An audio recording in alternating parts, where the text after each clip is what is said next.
Many centuries ago, First Nations occupied the land in Canada before the Europeans discovered it. For years, the Indians lived in harmony with everyone, but the government felt that some rules needed to be created. They found it necessary to create treaties to negotiate with the First Nations with the use of Treaty 7.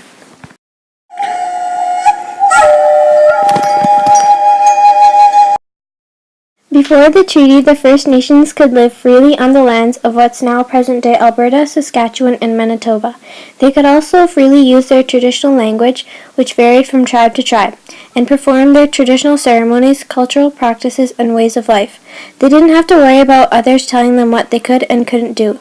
They respected their land, it was sacred to them, and they believed that the land and what was on it was to be shared among others.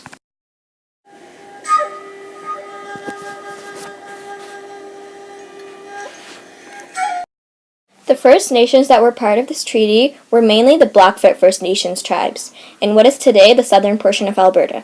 The tribes were the Kainai Nation, the Piikani Nation, the Siksika Nation, the Tsuut'ina Nation, the Stoney First Nation, the Bearspaw, the Chiniki, the Wesley, the Assiniboine, the Nakota, Dakota, and Lakota. And between Queen Victoria in 1877, she consulted with the Canadian government and the Crown to create Treaty 7.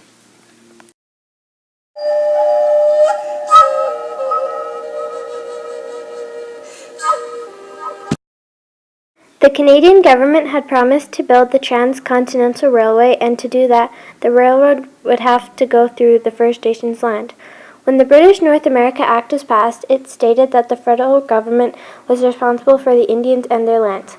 Also, the Royal Proclamation recognized the Indians' rights to their land and confirmed them as the owners. This meant that without the First Nations' approval, a railway could not be built, and the government decided to compromise with the treaty.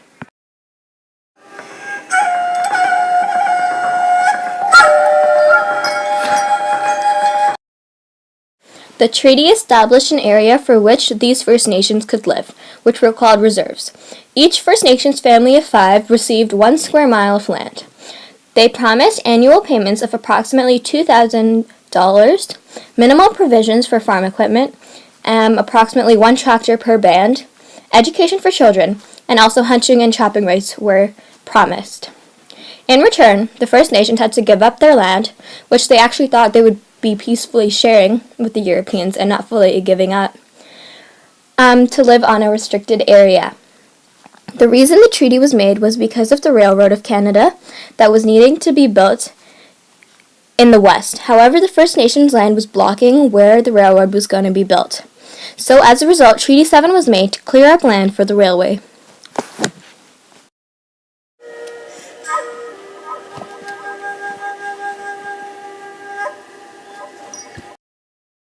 The agreement was signed at the Blackfoot crossing of the Bow River and Fort Macleod at the Siksika Nation Reserve, approximately 100 kilometers east of Calgary.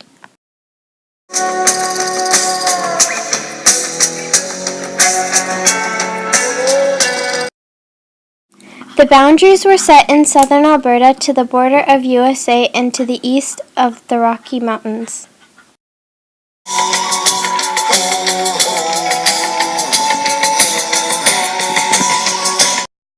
Chief Crowfoot signed the treaty on behalf of the First Nations on September 22nd of 1877.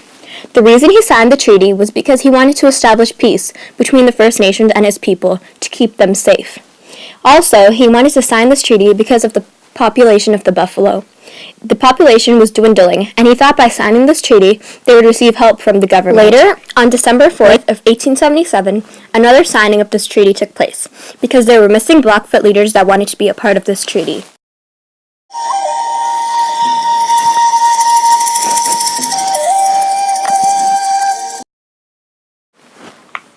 Representing on behalf of the Crown was the Queen Victoria by her commissioners, the Honorable David Laird, Lieutenant Governor and Indian Superintendent of the Northwest Territories, James Farquharson McLeod, CMG, and Commissioner of the Northwest Mounted Police.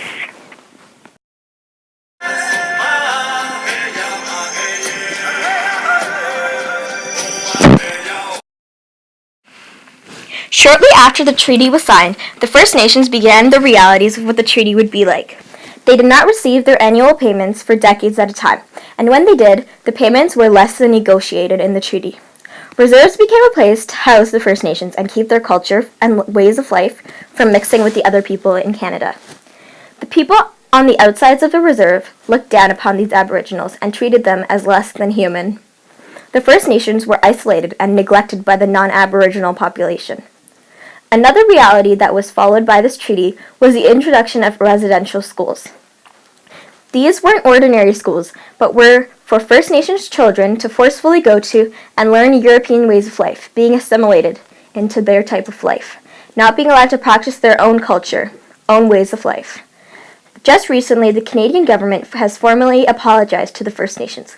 However, they will never be able to fully repay the Aboriginals for what they have done for so many decades.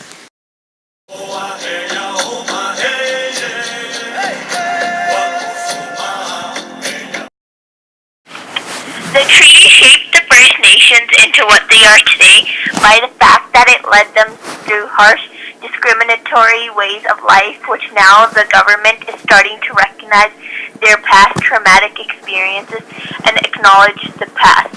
The First Nations are not unable to fully remember their old and sacred traditions, and in return the First Nations will be compensated by the Canadian government and receive their rights to their land and culture. Without this treaty, we would most likely not have finished the railroad in the same amount of time. In the old days, we used to respect everything. This isn't done today.